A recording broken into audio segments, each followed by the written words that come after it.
Welcome back to yet another Supermoto build, where we transform this KTM 500 to a KTM 500. Yes! This episode, my friends, is a long-awaited one, where we're gonna change this setup to a better setup. So, let me show you what I've got.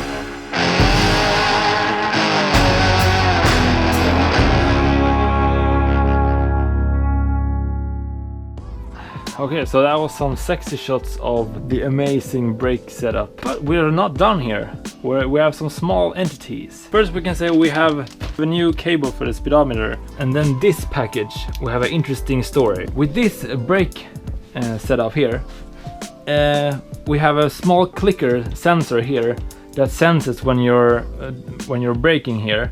And that sends a signal to the computer and then indicates the brake light here. So when you brake with your front brake, it shows up some light. With this method, you don't have that connection, so you can just bolt on this one directly, because this one it looks weird here. So this means if you would just put this one here, you won't have any brake light. Luckily, the people at NBM Hydraulics, they have a really good solution, and I recommend this from the bottom of my heart. This banjo nut, which will go underneath here, it senses the pressure, and then you can replace this brake signal cable with this one instead. So I think it should be that easy that it will just plug it in there and plug and play, hopefully. So high hopes, because otherwise the bottom end would have looked like this. So it's just a normal banjo, but here we have the whole kit. Here we have the two brake discs. This is the Beringer original and this is the KTM power parts, both 310 millimeters. But yeah, as you can see, this one is blue, and I'm kind of bothered that this one is blue, and it's super hard to get an orange one, like a matching orange one. Because I bought some spray paint, but I'm not sure that I want to really spray paint this one. I put up on my Instagram that which brake disc should I use, and as we can see, the black one, it actually won with 69%. So we're gonna for now take this brake disc. This brake disc it is, and this is also a floating brake disc. This is our setup for now. That was basically the intro. Let's just tear down this old brake setup. Let's go! Let's disconnect this brake line thing. So now we got this one covered. I have no idea if the camera died at any point, but yeah, we have like installed this one here and then fiddled around with some cables. But now we're gonna do the front wheel. So take this.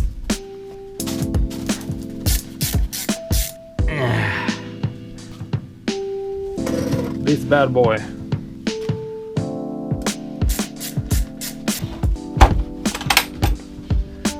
$13.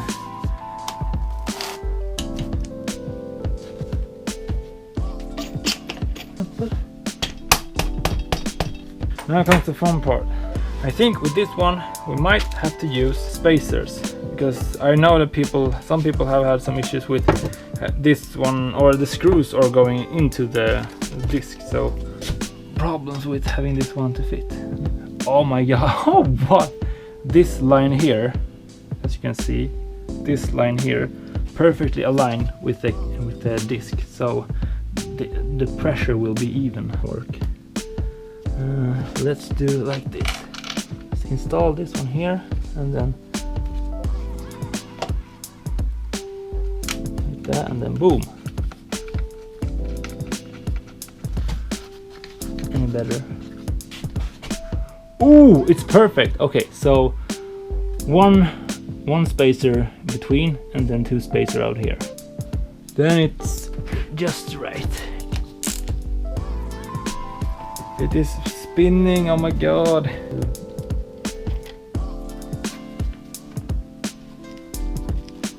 So now we have the pump and the brake line and then the caliper.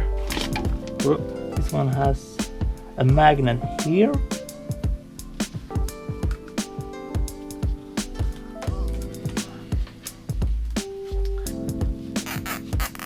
In here.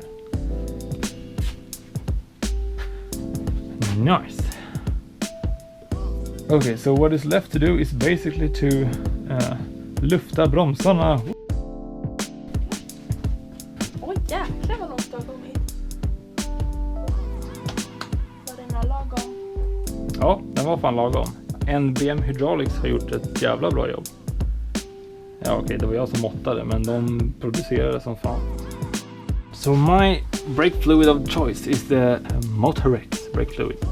Yeah, so we have now our brake pump here, our brake line goes here, down here, and then we have our brake caliper. 6 pistons, is 1, 2, 3, 4, 5, 6. I just want to mention for anyone who also want to do this kind of setup, the price, because yeah, this is basically me just choosing the best there is. I'm not sponsored, I'm really not sponsored, I'm just choosing whatever I think is the best for my bike, and this brake setup is actually the best one for this bike.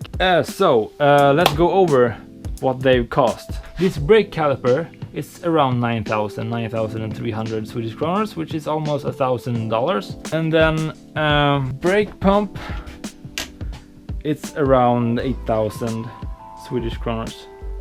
And if we calculate like this disc, this original Beringer disc, it's around 4,000.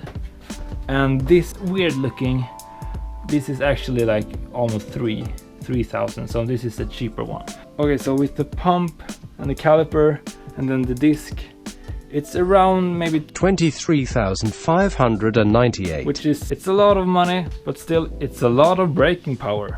Just if you're running a street bike, this solution with the brake light is so nice. So huge shout out to NBM Hydraulics. So if you ever see anyone have these stickers, you know it's the real deal. The only thing I think we have left to do is to bleed the brakes. Mission för att bleed the brakes. Det manuella sättet är att man pumpar här, pumpar handtaget, tryck, öppnar ventilen där nere så det kommer ut både luft och vätska, stänger ventilen där nere, sen kan man släppa trycket, sen pumpar man upp tryck igen och gör samma sak, öppna, stänga, öppna, stänga, öppna, stänga.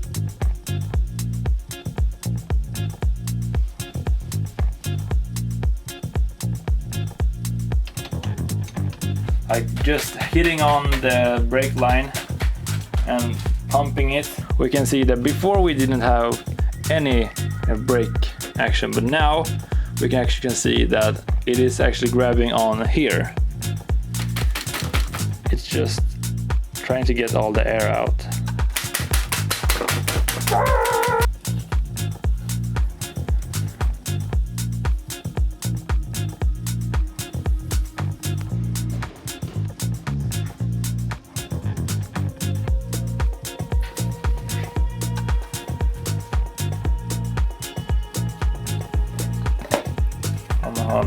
Har man tryck.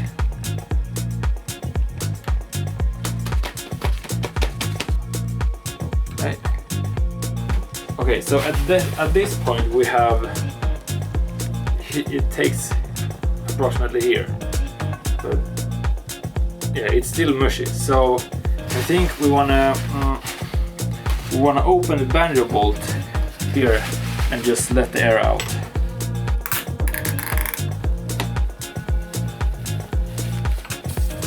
Nu kommer det. Så. Maybe some.